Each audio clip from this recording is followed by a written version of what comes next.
Quando você era criança, te chamavam de gênio, de acima da média. Os adultos se orgulhavam de você. Os professores te destacavam. E aos poucos, sem que você percebesse, ser inteligente deixou de ser uma qualidade e virou uma identidade, um papel. Uma expectativa que parecia leve no começo, mas que hoje pesa como chumbo nos seus ombros. Carl Jung dizia que todos nós, mais cedo ou mais tarde, construímos uma persona, uma máscara social que usamos para sobreviver ao mundo. A persona não é uma mentira, ela é uma adaptação. Mas o problema começa quando esquecemos quem somos por trás dela. E esse é exatamente o drama silencioso de muitas crianças inteligentes. Essas crianças aprendem cedo que seu valor está em acertar, em saber, em performar. Não podem falhar, não podem dizer não sei, não podem apenas ser. E assim, com o passar dos anos, essa máscara de genialidade vai virando uma prisão emocional. Por fora, você era a promessa. Por dentro, uma fragilidade que ninguém via. A dor de errar escondida por frases inteligentes. O medo de não ser suficiente camuflado por boas notas. A angústia de não saber como se encaixar num mundo que te exigia brilhar o tempo todo. Jung chamaria isso de desequilíbrio entre a persona e a sombra. A persona é tudo que você mostra ao mundo. A sombra é tudo que você reprime para manter essa imagem. E quanto mais você reforça uma identidade idealizada, mais sua sombra cresce em silêncio. Há uma diferença sutil entre ser visto e ser reconhecido. A criança inteligente geralmente é vista, mas quase nunca reconhecida em sua totalidade. Ela se torna um reflexo da projeção dos outros, e com o tempo, internaliza que seu valor está condicionado à validação alheia. A mente é treinada, mas o coração não. Essa dissociação entre intelecto e emoção cria um abismo interior.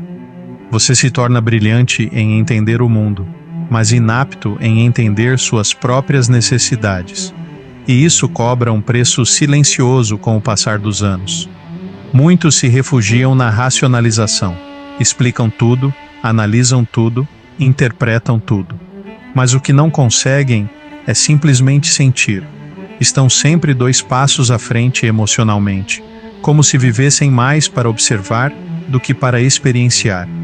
O medo do fracasso se transforma em paralisia. A cada novo desafio, surge o peso de manter uma imagem impecável. E assim, essas pessoas preferem não tentar a correr o risco de falhar. O perfeccionismo que um dia pareceu uma virtude se revela uma prisão sufocante. A admiração precoce rouba a chance de experimentar o erro com leveza, de crescer sem a pressão de corresponder, de aprender sem o terror constante da desaprovação. A genialidade precoce vem muitas vezes com a solidão da incompreensão. A sombra dessas crianças geniais contém não apenas as emoções reprimidas, mas também os desejos não permitidos. O desejo de descansar, de ser comum, de não carregar expectativas. Mas esses desejos são empurrados para o inconsciente, onde fermentam e criam sintomas. Você aprende a esconder a tristeza, a raiva, a dúvida, o medo. Aprende que vulnerabilidade é fracasso, que não saber é inadmissível. E então, quando a vida começa a cobrar respostas que você não tem, você desmorona, porque a persona não te protege mais, e você não sabe quem é por trás dela. A solidão que você sente hoje não é apenas falta de conexão com os outros, é falta de conexão com si mesmo. É o vazio de nunca ter sido acolhido pelo que você é, apenas pelo que você sabia. Muitos desses adultos brilhantes estão emocionalmente imaturos, porque enquanto desenvolviam a mente, congelaram a alma. Nunca aprenderam a errar, a se frustrar, a pedir ajuda, a amar sem entender tudo. E agora, quando o mundo real exige presença e não apenas cognição, eles travam. Ficam presos entre a imagem do que eram e o medo de descobrir quem são. Porque saber pensar não significa saber viver. Porque raciocinar bem não ensina a lidar com o abandono, com a rejeição, com a solidão. Jung dizia que a individuação é o processo de integrar a sombra à consciência, de parar de fugir do que você escondeu a vida inteira, de olhar para si, nu, sem o rótulo de inteligente, sem a fantasia de superioridade, apenas olhar e aceitar. O problema é que você foi elogiado demais para isso.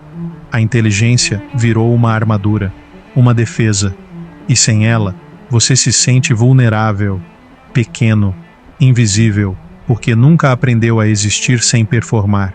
Mas é exatamente ali que começa a cura, quando você se permite falhar, se permite ser confuso, se permite sentir, quando você entende que a dor não te anula, ela te humaniza, que a dúvida não é fraqueza, é coragem. A criança inteligente precisa crescer, não em saberes, mas em inteireza. Precisa descer do pedestal e tocar o chão da própria alma. Precisa abraçar tudo aquilo que aprendeu a esconder. O medo, a raiva, a dependência, a confusão. Porque só assim você se torna inteiro. Só assim você deixa de viver como uma promessa e passa a existir como um ser real. A dor que você sente não é sinal de fracasso, é sinal de que a máscara está rachando, e isso é bom, porque ninguém vive plenamente com uma identidade que foi criada para agradar. Talvez agora seja a hora de abrir espaço para o que você nunca foi autorizado a ser, autêntico. A pessoa que pensa, mas também sente, que sabe muito, mas admite quando não sabe, que inspira, mas também tropeça. Carl Jung dizia que o encontro com o self exige atravessar o inconsciente, e o inconsciente guarda tudo que você foi forçado a esconder. Então sim, você se sente perdido, mas talvez seja porque agora você finalmente está pronto para se encontrar. Se esse vídeo falou com você, inscreva-se no canal, compartilhe com quem também foi a criança inteligente e hoje carrega o peso de uma promessa que nunca pediu para ser. Porque não basta ser brilhante, é preciso ser inteiro.